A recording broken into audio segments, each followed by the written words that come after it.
तो धन्यवाद। जय हिंद, जय महाराष्ट्र। मियां अल्ताफ अहमद।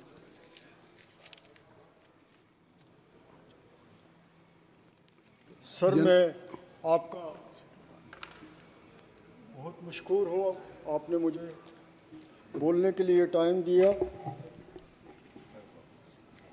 मैं जम्मू कश्मीर से हूँ और हमारी हिंदुस्तान की सदर ने जब यहाँ पे अपना ये एड्रेस पढ़ा तो उसमें सबसे ज़्यादा और अवलीन जो बताई गई अचीवमेंट वो जम्मू कश्मीर के बारे में बताई गई, लेकिन साथ में ये नहीं बताया कि पिछले 10 साल से जम्मू कश्मीर में कोई इलेक्शन नहीं हुआ। हम एक इलेक्टेड, एक जमहूरी निज़ाम में एक मंतखब हुकूमत होती है। लोकल बॉडीज के इलेक्शंस हुए थे 37 सालों बाद। मैं असेंबली के इलेक्शन की बात कर रहा हूँ जनाब, कि असेंबली के इलेक्शन 2014 के बाद नहीं हुए। 2018-17 में वो असेंबली भी डिज़ाल्व कर दी थी।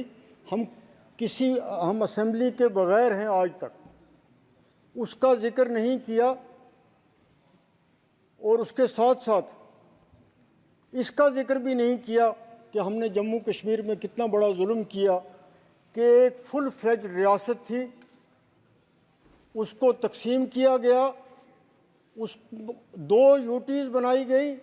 आज तक इस पार्लियामेंट की हिस्ट्री में ऐसा कभी नहीं हुआ कि एक स्टेट को तोड़ के यूटी बनाई जाए। हमेशा ये हुआ है कि यूटीज़ को स्टेट बनाया गया है।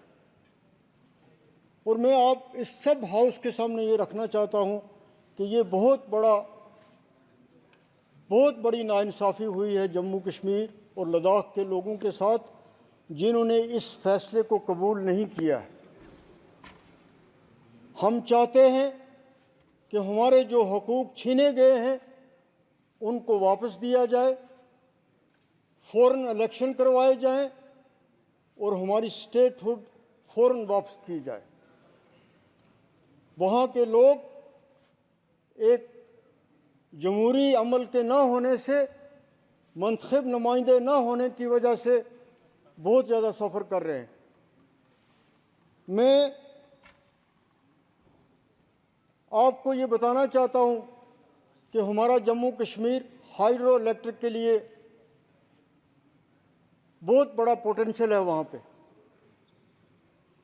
इतना पोटेंशियल है कि अगर हमें वो पावर प्रोजेक्ट्स दे दिए जाएं तो हमें, अगर सरकार यहाँ से पैसा ना भी दे डेवलपमेंट के लिए, तो हम अपनी डेवलपमेंट कर सकते हैं। लेकिन बदकिस्मती की बात है कि वहाँ जब गवर्नर रूल हुआ, एलजी का राज आया, तो हमारे वो जो पावर प्रोजेक्ट्स हैं जिनको स्टेट की पावर डेवलपमेंट कॉरपोरेशन बना रही थी, वो एनएचपीसी को दे दिए। और आज हालत ये है कि इतना पोटेंशियल होने के बावजूद हमें आज वहाँ पावर मिल नहीं रहा है, और जो मिल रहा है वो भी आसमान की कीमतों पे मिल रहा है। इतना बड़ी नाइंसाफ़ी जो है, हमारे जो पावर प्रोजेक्ट, जो हमारा पुराना मुतालबा रहा है कि कम से कम हमें हमारे हाइड्रो प्रोजेक्ट्स जो हैं उनको वापस कीजिए, लेकिन उस बारे में कुछ भी नहीं कहा जाता। ऑनरेबल प्राइम मिनिस्टर ने 2 बार अपनी तकरीरों में ज़िक्र किया कि दिल की और दिल्ली की दूरियां जो हैं हम उनको कम करेंगे, लेकिन ग्राउंड पे कोई भी ऐसी चीज़ नहीं लग रही कि जिससे ये दूरियां कम हुई हों, बल्कि इन दूरियों में इजाफा हुआ है। साथ साथ आपने अपने भाषण में मेट्रोज़ का जिक्र किया, लेकिन जम्मू और कश्मीर के 2 बड़े शहर जो हैं उनके लिए मेट्रो के बारे में कुछ भी नहीं कहा गया। दोनों बड़े शहर हैं। श्रीनगर में लाखों की तादाद में टूरिस्ट जाते हैं और जम्मू में भी बहुत ज़्यादा यात्री जाते हैं, लेकिन उन दोनों के बारे में इस भाषण में कुछ भी नहीं कहा गया। आज इस जो यहाँ पे खुतबा पढ़ा गया उसमें ट्राइबल्स के बारे में बात की गई।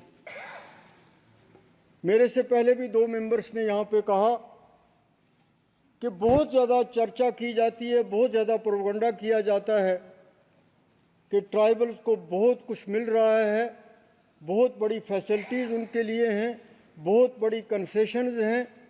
तो उसका नतीजा ये होता है कि दूसरे लोग समझते हैं कि शायद सारी नवासियाँ जो हैं, हुकूमत की सारी कंसेशंस जो हैं, नौकरियां हैं, पैसा है, सब कुछ है, वो इन लोगों को दिया जा रहा है। लेकिन ग्राउंड पे आप देखें तो इन लोगों को कुछ भी नहीं मिलता है। जिन चीज़ों के बारे में ऐलानात किए जा रहे हैं वो ग्राउंड पे इम्प्लीमेंट नहीं होते। मेरी तजवीज़ है कि ट्राइबल के जो मिनिस्टर हैं वो तमाम ट्राइबल के जो एमपीज़ यहाँ पे इलेक्ट होके आए हैं उनके साथ बैठे, उनसे पूछ के अपने प्लान बनाएं और ये देखें कि क्या जो पैसा यहाँ से जा रहा है, जिसके बारे में तज़किरा हो रहा है, क्या वो वहाँ उन लोगों के पास पहुँचता है?